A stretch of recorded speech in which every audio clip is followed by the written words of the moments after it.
So it's Saturday morning, 1985. You are eating your cereal, you are watching the Superpowers team, and the episode says the death of Superman. Now, what was really cool about Saturday morning cartoons in the 80s, they did take from plot lines that were happening in the source material, but this one was a little different. He wasn't killed by Doomsday. This is when Superman dies of kryptonite poisoning, and it's really awesome how you can see they're all having a funeral. Everybody in the world is mourning Superman. They have all the flags at half staff. They load him up in a rocket ship, and of course, the Super Friends are distraught. Now, this is an awesome episode, but this is also something that I think has played with the emotions of Gen X, and this is why a lot of Gen X people are like emotionally numb, because they went through this kind of emotional drama on Saturday mornings as children. So, we see Superman being blasted off into space. I guess they're gonna bury him in the sun, which is what you really want to do, right? When you want to post-mortemly remember somebody, is to shoot them off into the flaming sun. You think they would make some nice memorial or something, a statue, that sort of thing for Superman. Now you can see he's all green. He looks like the Incredible Hulk right now, and they're putting him in a capsule / coffin, and they're blasting him out into the sun like a bullet into the sun. And of course, everyone's feeling sad. So, this is a flashback on how Superman dies. So, Superman is doing mineral research in some alien planet, and it turns out that the mountain that he's on is made of kryptonite, because of course that could happen on Saturday morning. So, Firestorm shows up too late. He sees that Superman doesn't have any pupil activity, and he's passed out, not breathing.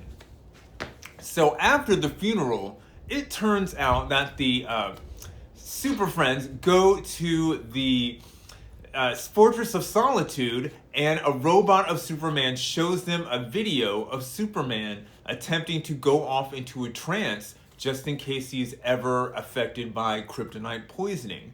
The whole idea is that Superman puts himself into a coma so he can survive the poisoning of the kryptonite. So they realize they have to fly back to the sun, pick up Superman's body, and then bring him back to life, or wake him up, like shake the fuck out of him or something.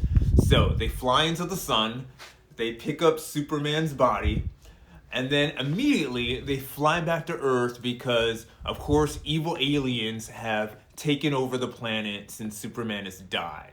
So this is Darkseid. He's kicking it in the Hall of Justice. He's attacked everybody in the Hall of Justice, and he's trapped them until Superman comes over and just beats the hell out of his warship and mobs into his royal room and says, "I'm here to rescue the Super Friends. I'm not dead."